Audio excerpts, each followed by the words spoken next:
Nous sommes envahis ces dernières années par toutes sortes de terrorisme et ceci nous amène, nous, pays membres de la communauté économique de l'Afrique centrale, des pays membres de la CEDEAO, de nous retrouver. Auparavant, une rencontre ministérielle s'est tenue à Cotonou sous l'égide de la CEDEAO. Donc on a réparti la tâche. Le sommet va se tenir au niveau de la CAC, donc au Cameroun, à Yaoundé. Quels sont les enjeux de ce sommet? Au niveau ministériel, on a essayé d'établir un cadre juridique pour voir comment lutter contre l'insécurité, la piraterie au niveau de l'océan Atlantique. Mais au-delà de cela, il y a un terrorisme qui entre par la mer et qui rejoint le terrorisme dans le Sahel.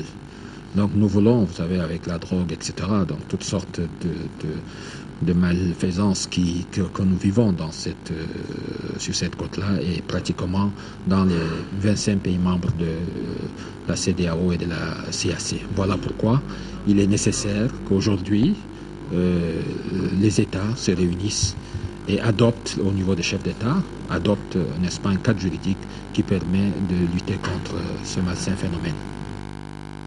Restons avec le Premier ministre qui a effectué ce matin une visite à la DGE et à la CENI. Il s'agissait pour Django Sissoko de s'enquérir des préparatifs des élections et d'inviter les différentes structures à une synergie d'action pour mieux amorcer le dernier virage avant les élections du 28 juillet.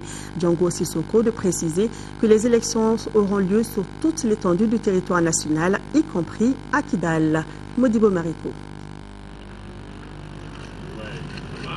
Une visite au moment où les préparatifs amorcent presque les derniers virages. Il s'agissait ainsi pour les premiers ministres de venir encourager les différentes équipes sur place. Des encouragements à même de donner le coup d'accélérateur nécessaire. J'ai été agréablement surpris par ce que j'ai vu, par ce que j'ai entendu. Les préparatifs vont bon train, tant au niveau de la délégation générale aux élections qu'à la CENI. Et j'ai trouvé des responsables engagés, des responsables soucieux non seulement de l'avenir du processus électoral, mais de l'avenir de notre pays. Parce que l'avenir immédiat du Mali a pour socle quand même l'organisation d'élections crédibles pour nous permettre de sortir de cette situation que nous vivons. La rencontre a ainsi permis à Django Sissoko de partager ses informations et recenser les différents problèmes au niveau de chaque structure. Du côté de la DG, par exemple, le Premier ministre a pu noter des retards dans la livraison d'ordinateurs portables, des problèmes de moyens de locomotion et les délestages qui empêchent la structure de tourner à plein régime, pour ne citer que cela. Pendant que du côté de la CENI, le défi a pour nom recrutement et formation de 25 000 délégués de bureaux de vote et la gestion de la question de l'accréditation des observateurs. Des problèmes bien notés pour la résolution immédiate desquels le Premier ministre a pris des engagements. Je suis heureux vraiment de constater que la date prévue pour le premier tour de l'élection présidentielle sera tenue. Cette date sera respectée et l'élection présidentielle aura lieu sur toute l'étendue du territoire national. Je dis bien sur toute l'étendue du territoire national. Pour ceux qui en doutent encore, c'est une réalité que nous constaterons dans quelques semaines. J'ai pris l'engagement de résoudre tous les problèmes que les deux responsables ont posés. Et ces problèmes sont d'ordre matériel, d'ordre financier, et puis il y a un problème de sensibilisation de notre peuple et de la classe politique face, par exemple, aux insuffisances du fichier électoral biométrique. Le fichier biométrique étant loin d'être une panacée, le Premier ministre a engagé les deux structures à rencontrer les forces vives du pays pour l'amorce d'une large campagne de sensibilisation sur ces insuffisances. Le gouvernement et même le président de la République pourraient être mis à contribution si cela est nécessaire, a-t-il fait savoir. L'objectif pour cela est de partager les insuffisances pour minimiser leur impact sur les résultats. Toute chose qui pourrait éviter à notre pays des crises post-électorales, a-t-il ajouté. Je vous l'ai annoncé en titre, l'Assemblée nationale a adopté ce matin, lors d'une session plénière, une nouvelle loi électorale avec laquelle les autorités maliennes disposent d'un outil législatif qui permet d'organiser les élections 2013. Cette nouvelle loi restreint l'utilisation de la procuration. Le projet de loi a été défendu par le ministre délégué chargé de la décentralisation. Reportage de Mamari Kone. Rien ne s'oppose à l'organisation des élections de 2013 sur la base du fichier électoral biométrique. La manifestation de cette volonté politique, c'est la modification de la loi électorale en date du 4 septembre 2006. Le projet de loi a été adopté à l'unanimité des députés présents dans la salle, 107 pour, 19 contre et 4 abstentions. Il consacre la nature biométrique du fichier électoral. Autre innovation, la carte NINA est retenue comme unique document pour voter. À cela s'ajoute l'allègement de la procédure de transfert de l'électeur en cas de changement de résidence.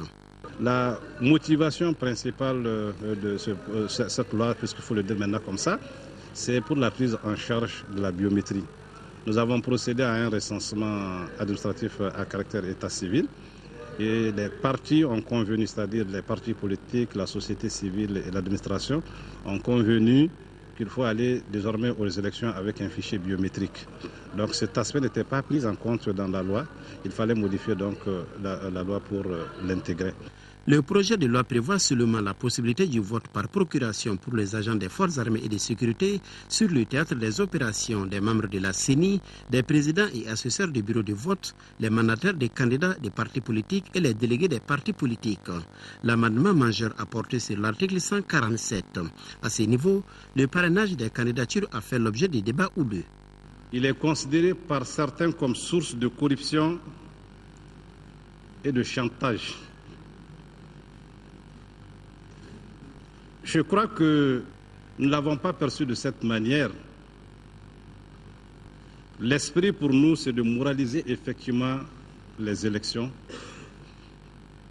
et de ne pas permettre à n'importe qui de se présenter à ces élections qui coûtent excessivement cher et surtout pour un pays pauvre comme le Mali et qui en plus sort d'une crise. À titre d'illustration, les élections passées, un candidat au présidentiel avait coûté environ 200 millions. Ce projet de loi crée enfin les conditions pour permettre à nos compatriotes déplacés dans les pays voisins de jouir de leurs devoirs civiques. À noter que le projet de loi initié par le gouvernement a été adopté lors de la session extraordinaire du Conseil des ministres du 10 mai 2013. Voilà, et pour parler de cette nouvelle loi électorale adoptée par l'Assemblée nationale, nous recevons sur notre plateau Bassidi Koulibaly, directeur général de l'administration du territoire. Monsieur Koulibaly, bonsoir. Bonsoir, madame. Merci d'avoir accepté notre invitation. Alors, l'Assemblée nationale a voté la nouvelle loi électorale avec des innovations, notamment l'aspect biométrique que nous avons vu dans ce reportage pour plus de transparence. Déjà, quel est l'impact de ce vote sur la suite du processus électoral? Je pense que notre pays vient de franchir une étape extrêmement importante avec l'adoption de cette loi. Parce que vous vous souvenez qu'en janvier, le 29 janvier, l'Assemblée nationale a adopté la feuille de route qui a fixé des priorités au gouvernement de transition. Et ces priorités, c'est le regroupement de l'intégrité du territoire national et l'organisation des élections avant le 31 juillet. Et ça, c'était la première étape. La deuxième étape, aujourd'hui, c'est l'adoption de cette loi par l'Assemblée nationale qui consacre véritablement le point de départ effectif de la préparation des opérations électorales. Comme on s'y attendait, parce qu'aujourd'hui notre pays s'est engagé dans une voie pour réduire autant que possible la fraude électorale. Et cette fraude électorale avait comme socle un certain nombre de situations. Les partis politiques ont exprimé le désir d'avoir en tout cas un fichier électoral biométrique. Et ce fichier biométrique doit comporter la photo, l'empreinte et un numéro d'identification pour permettre d'identifier correctement l'électeur. Voilà, ce qui et justement dans ce cadre-là qu'il fallait prendre en charge cette donnée pour l'intégrer dans la loi électorale et qui va avoir comme conséquence un certain nombre de conséquences, notamment en ce qui concerne la non prise en charge des nouveaux électeurs, c'est-à-dire les majeurs, les nouveaux majeurs, c'est-à-dire les gens qui sont nés en 1995 et qui n'ont pas les données biométriques dans le fichier état civil, c'est-à-dire les données biométriques sur la photo et les empreintes. Parce que quand on faisait les RAVEC en 2009, ils n'avaient pas encore 15 ans, donc on ne pouvait pas prendre leurs photos et leurs empreintes digitales. D'accord, justement par rapport à ces personnes, qu'est-ce qui est prévu pour là? Non, en fait, il sera... Justement, la loi a été votée dans ce sens-là pour que nous puissions, les commissions administratives d'établissement des listes électorales puissent travailler dans un cadre légal, en respectant cette disposition légale, dans la mesure où les personnes qui sont considérées comme dans cette catégorie ne disposent pas des données biométriques, donc il sera extrêmement difficile pour les commissions administratives d'établissement des listes électorales de les prendre en compte. Donc ces personnes-là vont attendre les prochains scrutins. Donc si on comprend bien, ces personnes ne seront pas concernées par l'élection du mois de juillet? Pas du tout. Donc elles seront concernées certainement par les élections de 2014. Ça va permettre à l'État justement de prendre en charge leurs données biométriques. Et il en est de même pour ceux qui n'ont pas été recensés? Tout à fait. Tous ceux qui n'ont pas été recensés, eux aussi, il sera un peu très difficile de les prendre en charge. On ne pourra même pas les prendre en charge. Mais nous pouvons dire que le RAVEC continue toujours parce que c'est une phase de pérennisation qui est en cours. Donc toutes les personnes qui n'ont pas été recensées peuvent encore aujourd'hui le faire au niveau des communes, au niveau des ambassades, parce que nous disposons des outils pour recueillir les données les concernant. Mais on ne pourra pas les prendre en compte dans la procédure d'établissement des listes électorales pour les élections de 2013. Très bien. Alors, il y a un sujet également qui préoccupe les Maliens, c'est évidemment le cas de nos compatriotes qui sont encore à l'extérieur, ainsi que les déplacés.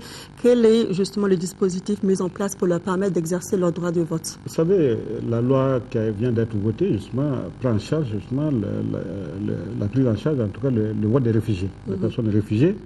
Et ces personnes réfugiées, vous savez, le gouvernement a conduit, en tout cas a initié une mission qui est allée au Burkina, en Mauritanie, au Niger, pour prendre contact avec les autorités de ces pays en compagnie du HCR, pour voir concrètement, légalement, comment on peut organiser le vote de ces personnes-là. Je pense qu'il y a eu un accord pratiquement avec tous ces pays d'accueil, en relation avec les HCR, pour organiser le vote de ces réfugiés. Et ces réfugiés, leur liste électorale sera établie. Au même moment que les commissions administratives d'établissement de listes électorales vont siéger à l'intérieur de nos communes et de nos ambassades, ces listes, les électeurs potentiels des réfugiés aussi sera dressée. Parce qu'on va disposer au niveau de tous ces camps des ordinateurs qui contiennent les données de tous les Maliens. Tous les Maliens, partout où ils ont été recensés, les gens qui ont été recensés à Kidal, dans la région de Kidal, les gens qui ont été recensés dans la région de Gao, Tombouctou, et qui se trouvent aujourd'hui dans ces camps, ils auront leurs données au niveau de ces ordinateurs-là. Et ils auront leur carte NINA. La carte NINA sera disponible parce que la carte NINA sera disponible au niveau de leur résidence habituelle, c'est-à-dire là où ils ont été enrôlés.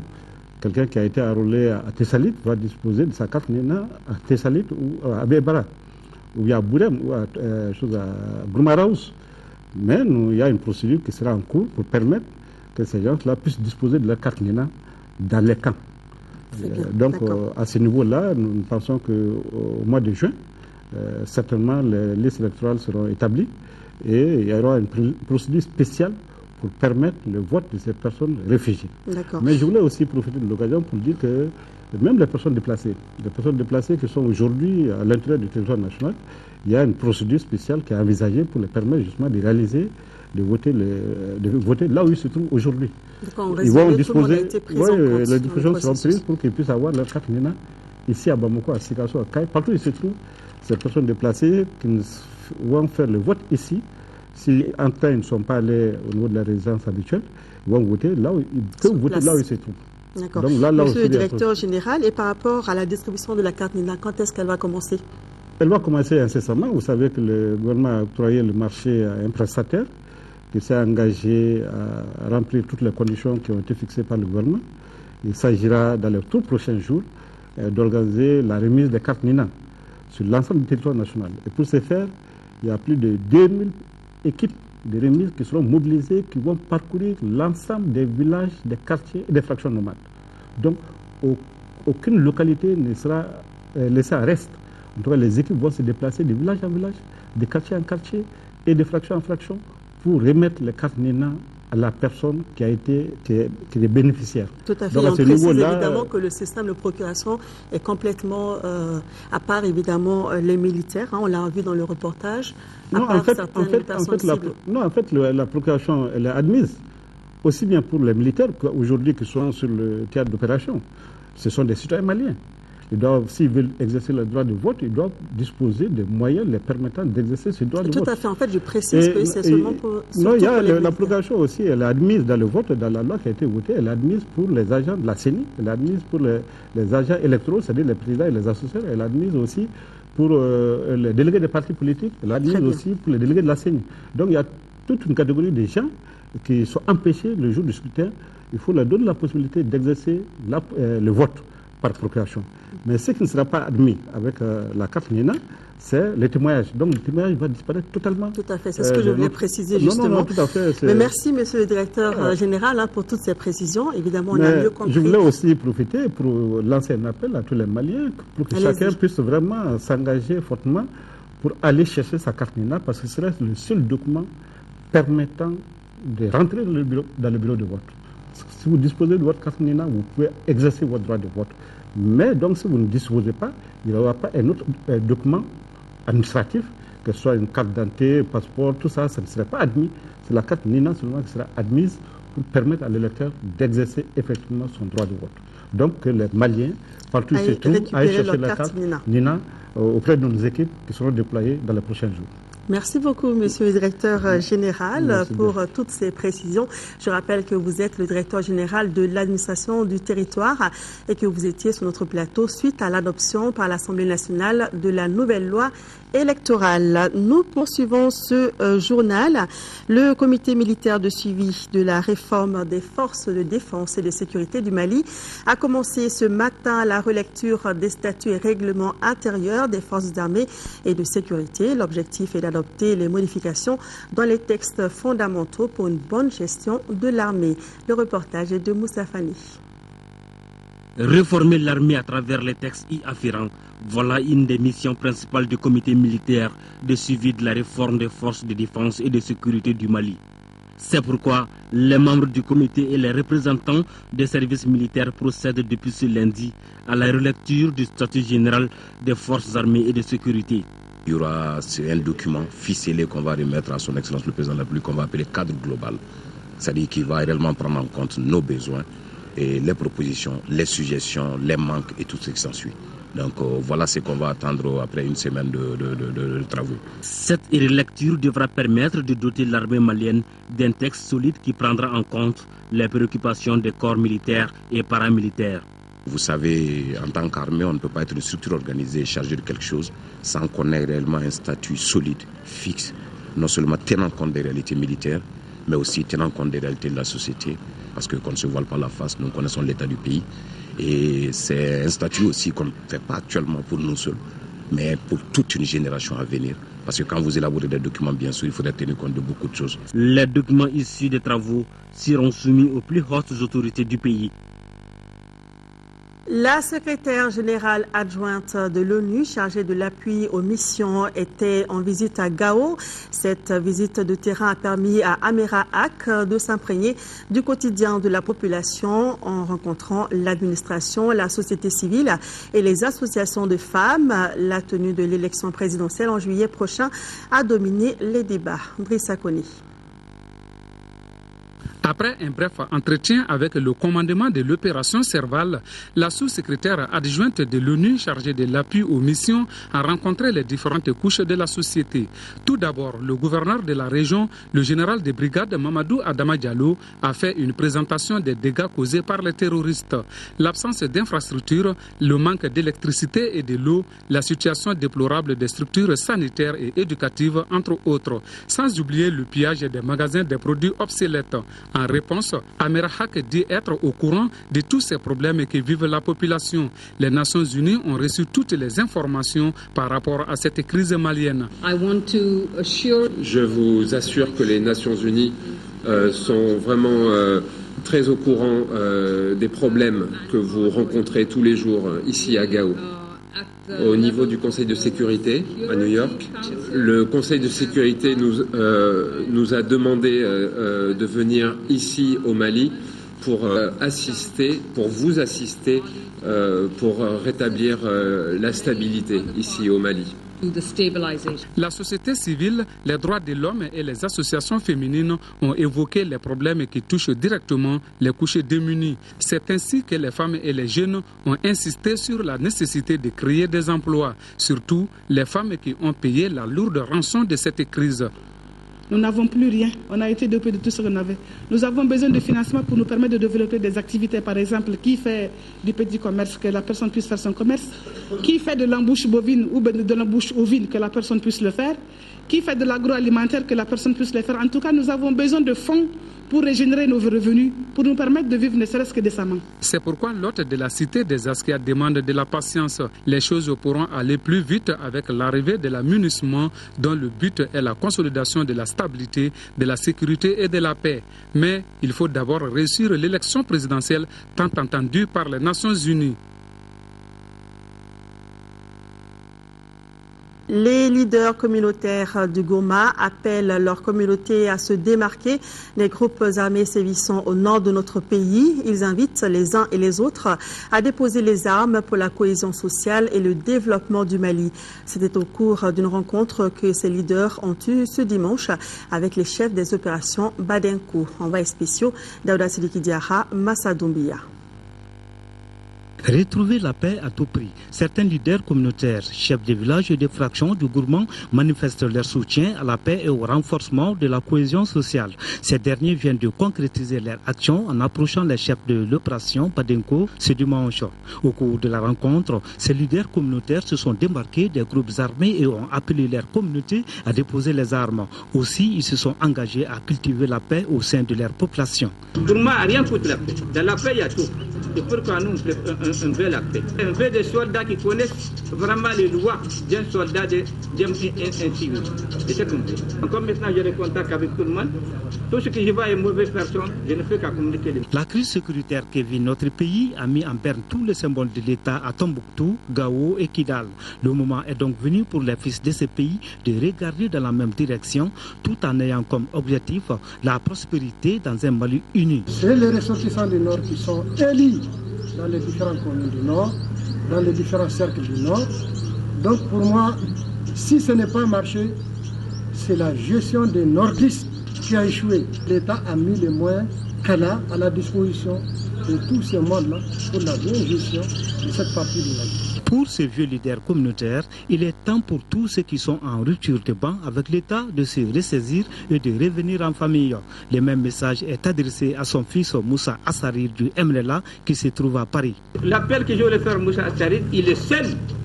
Et moi, je suis son père, j'ai tout le monde derrière moi. Lui, il est seul là-bas quand il crie en France ou bien ailleurs. Mais nous, la fraction, les parents, nous sommes nombreux. Donc il vient à côté de nous. Un bel exemple à suivre par les autres communautés du Nord afin que le Mali amorce définitivement son développement. Retour à Bamako avec le lancement ce matin de la 5e revue annuelle du schéma directeur de la statistique 2013-2014. Cette rencontre présidée par le ministre chargé du budget avait pour objectif d'évaluer le système de la statistique nationale et de dégager des perspectives pour sa mise en œuvre. Reportage de Agibou Koulibaly.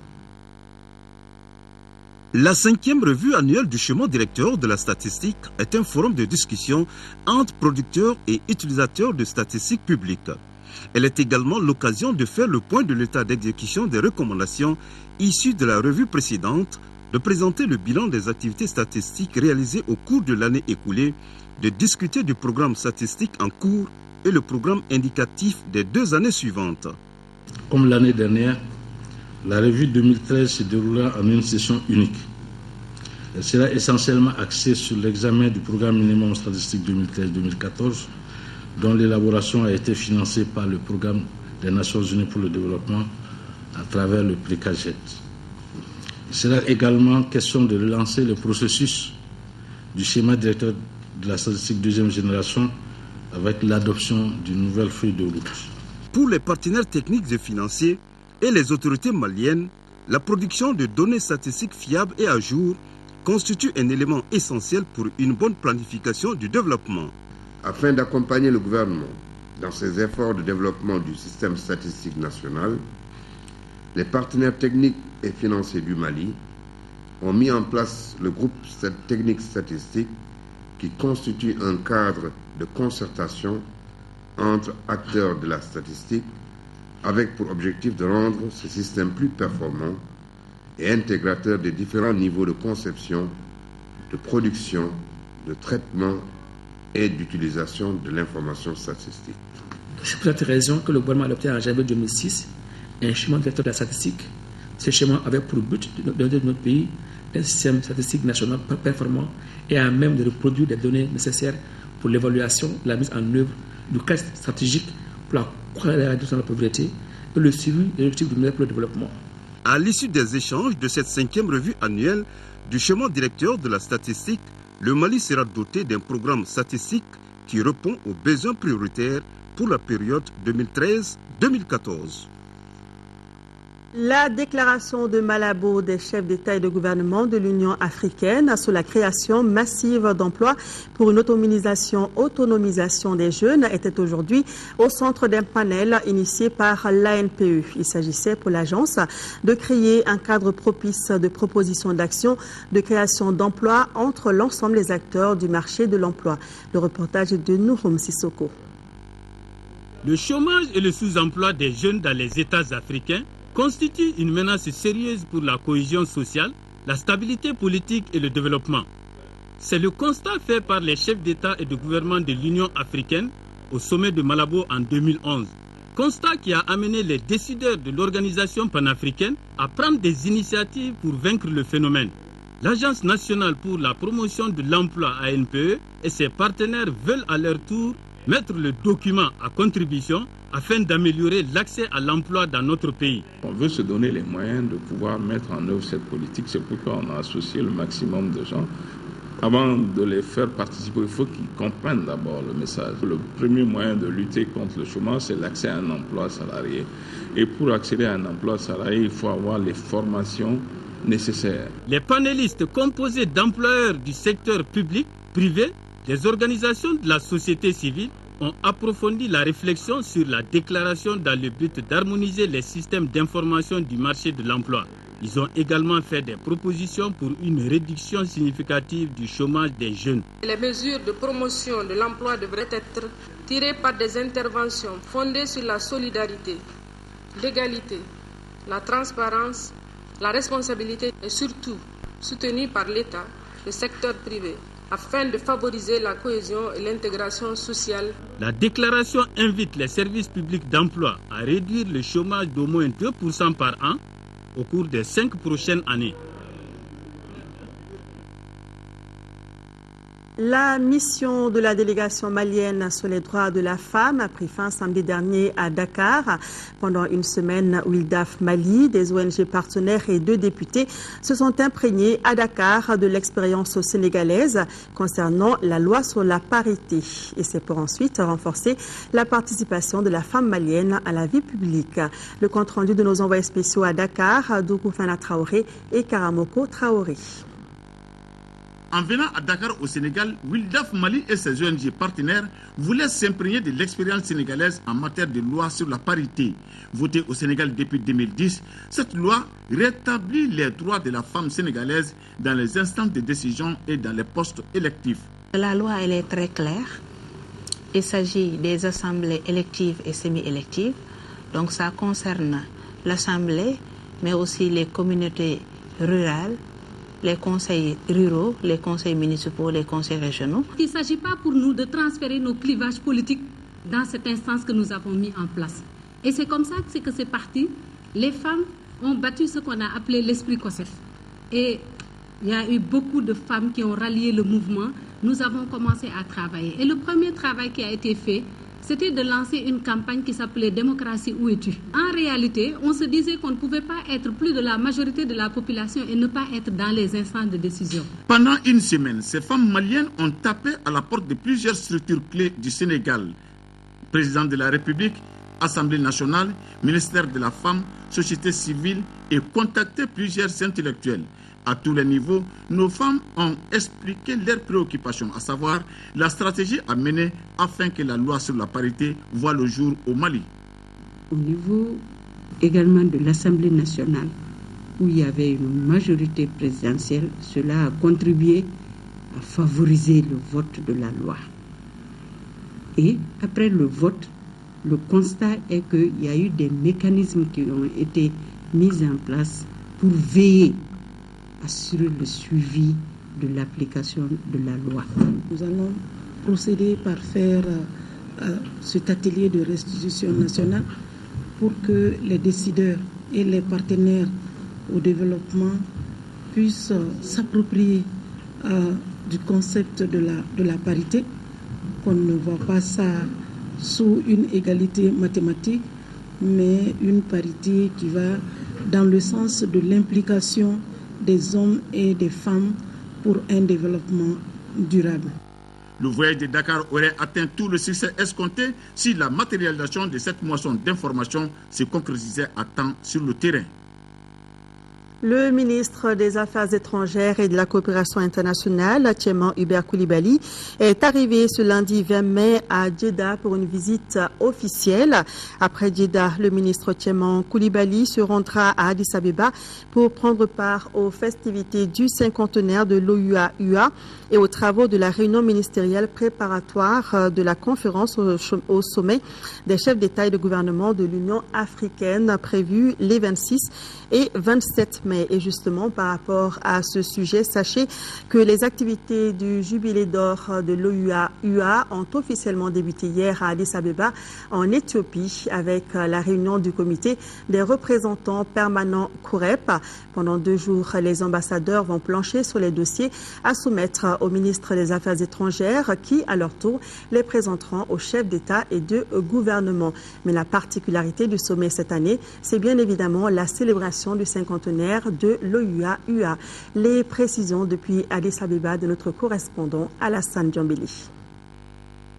C'est une semaine très riche à l'événement qui a été lancé par la présidente de la Commission de l'Union africaine à Addis Abeba en présence des membres du COREP.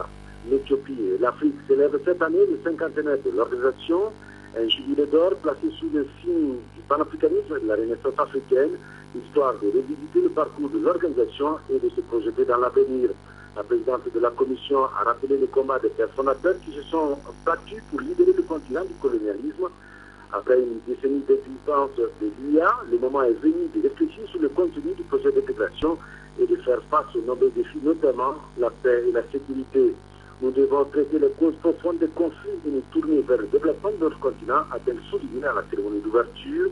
À noter que pendant les 2 jours de travaux, les membres du COREP vont étudier plusieurs dossiers, notamment le rapport de la Commission sur les questions administratives, budgétaires et financières, le rapport sur les programmes de conférence, l'examen du projet de plan stratégique 2014-2017 et certains points proposés par les États membres. Le COREP va examiner aussi le projet de programme de la 23e session ordinaire du Conseil exécutif prévu du 22 au 23 mai. La 21e session ordinaire des chefs d'État et de gouvernement de l'Union étant prévue du 26 au 27 mai.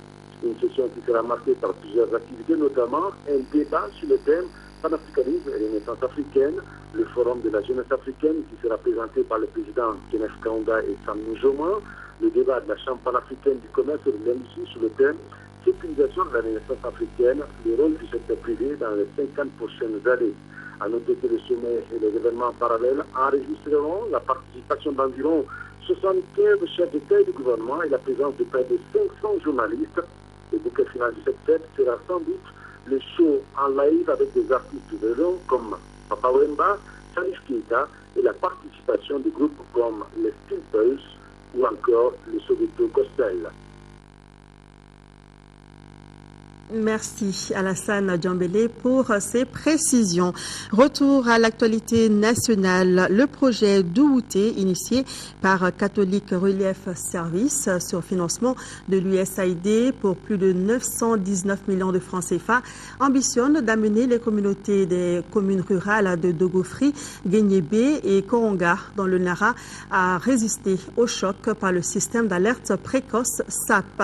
Mamadou Ibrahim Boré et Nana Nana Rosalie Sidibé, respectivement responsable et agent comptable du projet, dévoilent les stratégies de leur projet. Des propos recueillis par Nando Dambélé et Seydou Sissoko.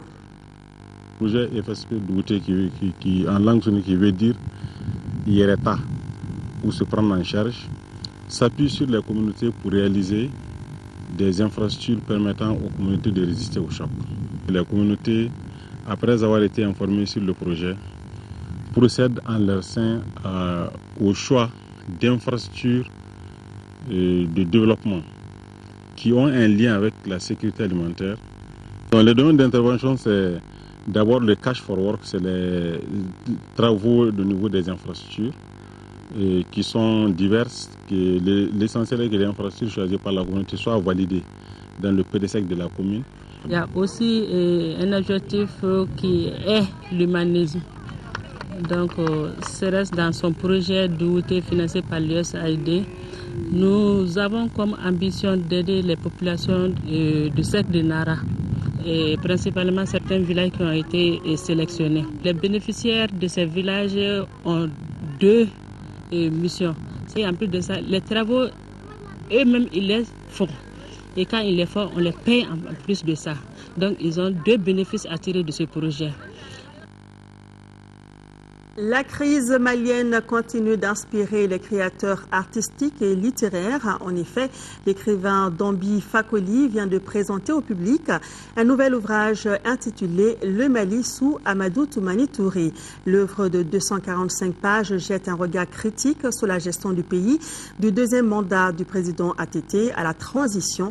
Le reportage est de Cheikh Oumar Sangari. Le Mali sous Amadou Toumani Touré est le second essai de cet écrivain engagé sur le même thème. Le premier, publié en 2006, porte sur le premier mandat du président ATT. Cet acte D est sous-titré « Une histoire de trahison, la guerre au nord du Mali ». Cet ouvrage porte un regard critique sur la gestion du pays du deuxième mandat d'ATT à la transition. Ce livre est un témoignage de tout ce qui s'est passé. Durant le second mandat d'ATT, je fais le bilan de son second mandat jusqu'à l'intervention française. J'ai intitulé Le Mali sous Amadou Toumani Touré. Il s'est trouvé que ce second mandat a été catastrophique à tout point de vue, jusqu'à l'obligation de demander l'intervention d'une force étrangère pour venir libérer notre pays. Pour l'écrivain, il faut impérativement la présence de l'armée malienne à Kidal pour la tenue des élections. On ne peut pas faire d'élection sans que le Mali soit entièrement libéré. Or, Kidal ne peut pas être considéré comme une zone libérée aussi longtemps que l'armée malienne ne peut pas y pénétrer. Donc Kidal n'est pas libéré. Le Mali sous Amadou Toumani Touré est le 35e livre de Dombi Fakoli, dont des essais, récits historiques, fiction romanesque et littérature jeunesse. Le livre est disponible dans les librairies. Parlons sport avec tout d'abord du karaté. Les karatékas maliens ont élu un nouveau bureau de la fédération. C'était samedi 18 mai dernier à la Cité des Flamboyants. Un bureau de 14 membres avec à sa tête Maître Adama Mariko, ceinture noire 7e dan. C'est la principale information du Conseil national ordinaire de la FEMACADA. Compte rendu de Papa Oumar Diop. C'est à l'occasion du Conseil national ordinaire de samedi que les responsables du karaté malien se sont dotés d'un nouveau bureau de 14 membres, dont 8 entrants. Les travaux n'ont duré qu'une demi-journée, en dépit de la surchauffe artificielle qui avait été créée dans le milieu du karaté. C'est pourquoi les instances d'encadrement, comité olympique et département des sports, ont insisté sur la maturité des karatékas pour un dépassement chacun de son ego. Je vous souhaite la bienvenue et souhaite que vos travaux aillent dans le sens du développement et de la réconciliation. Avec à l'esprit les conclusions des travaux de la réconciliation organisés par le Comité national olympique et sportif du Mali le 11 avril 2013 au siège du comité. Désormais, c'est Maître Adama Mariko, ceinture noire 7e dan, qui préside aux destinées du karaté malien.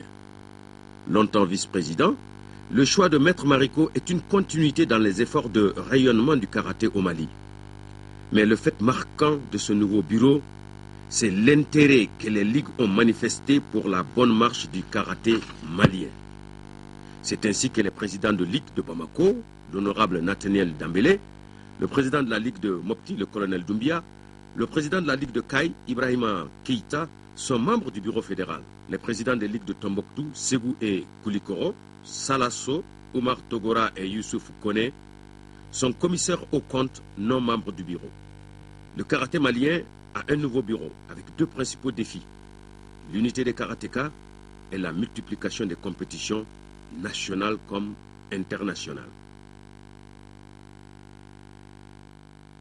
Football, à présent, championnat national de Ligue 1, l'Office du Niger Sport de Ségou en déplacement a créé la sensation lors de la 23e journée en battant le Djoliba AC 2-1. Une défaite qui risque de coûter cher aux Rouges de Bamako dans l'optique de la Ligue des Champions et qui a créé des incidents à la fin du match entre les supporters djolibistes et les forces de l'ordre. Aldumatina était au stade. Son compte rendu. La joie de l'Office du Niger Sport de Ségou en dit long sur l'exploit qu'il a réalisé lors de cette 23e journée du championnat national face au Djoliba Athletic Club. Si l'affiche apparaissait largement déséquilibrée au regard de la position des deux équipes dans le classement, c'est pourtant l'Office 10e avant cette journée qui crée la surprise en battant 2-1 le Djoliba AC 3e. À peine les dés sont lancés, les Rouges de Bamako sont cueillis à froid dès la première minute. Léger Traoré à la réception d'un centre saute plus haut que la défense djolibiste. Sa tête piquée n'a pu être sauvée par Cheksi. Les visiteurs ne pouvaient rêver meilleure entame. Les Rouges sont certes dominateurs, mais ne parviennent pas à trouver le fond des filets. L'Office, résolument replié dans son camp, n'était pas loin à la 36e minute de corser l'addition. Léger Traoré se ferait un chemin, mais tergiverse dans la défense du Djoliba AC. Dans la foulée, l'arbitre assistant Bokar Keita, adossé à la tribune découverte, sera victime d'un projectile. À la mi-temps, l'Office mène 1-0. Comme on s'y attendait, le Djoliba Athletic Club démarre fort la 10e période. L'équipe ségovienne acculée va concéder l'égalisation. Issa Traoré à la 56e minute sur un corner d'Issa Namaleko Traoré, les Rouges de Bamako qui pensaient renaître de leurs cendres vont s'installer dans le camp de l'Office pour inscrire le but de la victoire. Mais finalement, c'est le contraire qui va se produire à la 89e minute. Car l'arbitre central Abdoulaye Moukro, sur cette action, va accorder un penalty aux visiteurs. Hassan Kaba transforme la sentence. Et c'est le coup de massue dans les gradins à la fin du match. Mécontent de la prestation du trio arbitral et surtout du penalty qui risque de peser lourd. Les supporters djolibistes sont déchaînés à en dégoudre avec les arbitres. Ce qui va nécessiter l'intervention musclée des forces de l'ordre par des gaz lacrymogènes. C'est ainsi que même la seconde rencontre entre le club olympique de Bamako et la gendarmerie de Bamako n'a pas pu se jouer. Et oui, restons fair play. Santé, le client est roi dans les structures de santé. C'est ce que prévoient les textes adoptés en 2002. Il s'agit de la loi hospitalière et de la charte du malade. Selon ces deux textes, un patient qui arrive en service des urgences doit être entièrement pris en charge avant que l'on ne lui tende une ordonnance. Des dispositions de la loi que l'hôpital Gabriel Touré a commencé à appliquer et qui nécessitent une mise à niveau de certains de ses services comme la pharmacie, le laboratoire et la radiologie. Focus Santé, c'est une réalisation de Tessira Emmanuel Dambélé.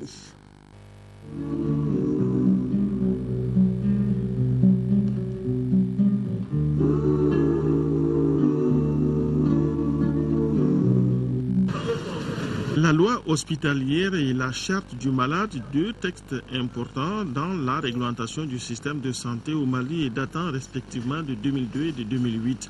En plus des aspects réglementaires d'organisation, ces textes codifient les droits et les devoirs des patients en relation avec les structures de soins. Ils font du patient un roi et permettent aux structures de santé d'atteindre de meilleurs résultats, surtout qu'en service d'urgence, le délai de prise en charge du patient est déterminant. Dans le cadre du service public hospitalier, quand un malade arrive en urgence, il est soigné d'abord. Ensuite, le problème d'argent est réglé après. Donc il s'agit pour le personnel de santé de faire le nécessaire pour que dès que le malade arrive dans la cour, on le prend en charge, on fait ce qu'il y a lieu de faire et puis après on demande à la famille de payer à la caisse.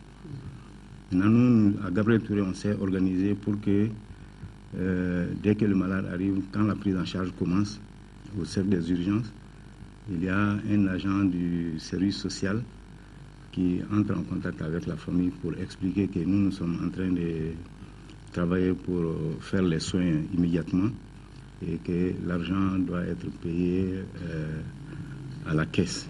Au départ, la structure a mis l'accent sur les actions d'information et de sensibilisation, la réorganisation avec une plus forte implication des services de radiologie, du laboratoire, de la pharmacie et du service social. On a une attestation de traitement. Avec cette attestation de traitement, maintenant la famille paye. Et la loi va encore plus loin puisqu'elle dit que nous devons après engager toutes les procédures pour pouvoir entrer dans nos fonds. Maintenant, si il se trouve que c'est un malade qui n'est pas du tout solvable, alors la loi demande au ministre de la Santé de payer. Surprise pour les infortunés qui ont été les premiers à bénéficier de la mesure, nécessitant forcément que les principaux services impliqués soient remis à niveau. Pour un début, on parle de patinage, de bilan mitigé. L'hôpital reconnaît qu'il rencontre des problèmes. La pharmacie de l'hôpital, pratiquement, il n'y a rien. Il faut le dire, il faut dire clairement les choses. Parce qu'une pharmacie qui ne peut pas fournir du sérum salé aux patients, ça pose problème. Une pharmacie qui ne peut pas fournir du fil de suture aux patients, ça pose problème. Parce que l'activité du service des urgences est à 70% occupée par la traumatologie routière. On a quelques difficultés quelquefois aussi avec des fournisseurs. Parce que bon, il y a les procédures des marchés publics, malheureusement, qui ne tiennent pas compte des spécificités des médicaments et accessoires. Donc il arrive qu'on ait des fournisseurs qui ne soient pas toujours en règle avec les fiscs. Soigner le patient qui arrive en urgence avant de lui tendre une ordonnance. Cette disposition devrait être appliquée au niveau de toutes les structures sanitaires du pays, autrement dit du centre de santé communautaire au centre hospitalier universitaire en passant par le centre de santé de référence. Normalement, quand vous arrivez avec un malade dans un centre de santé de référence, on ne doit pas vous dire qu'il n'y a pas de médicaments, on ne doit pas vous dire qu'il n'y a pas de place. Les responsables de ces établissements ont obligation de soigner les malades d'abord et de chercher la place ensuite. Ce système, il est bon. C'est un bon système.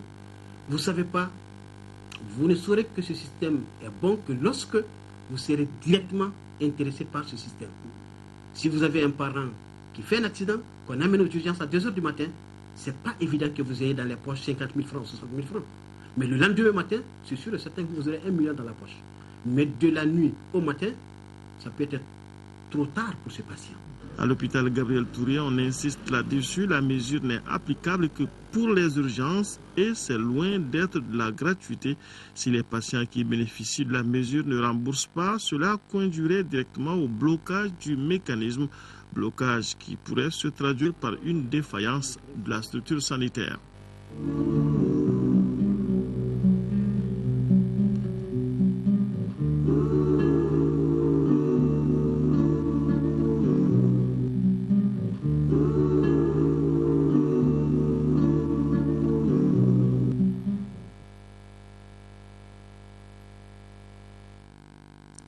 Voilà, c'est la fin de cette édition. Merci de l'avoir suivi. Le programme de l'ORTM se poursuit. Tout à l'heure, le journal des formations, votre émission sur la ligne de front, à suivre également votre émission sportive. Bonne suite de programme à tous et à toutes. Je vous retrouve demain soir, mais avant, vous serez avec Amara Malé Diallo. Bonsoir.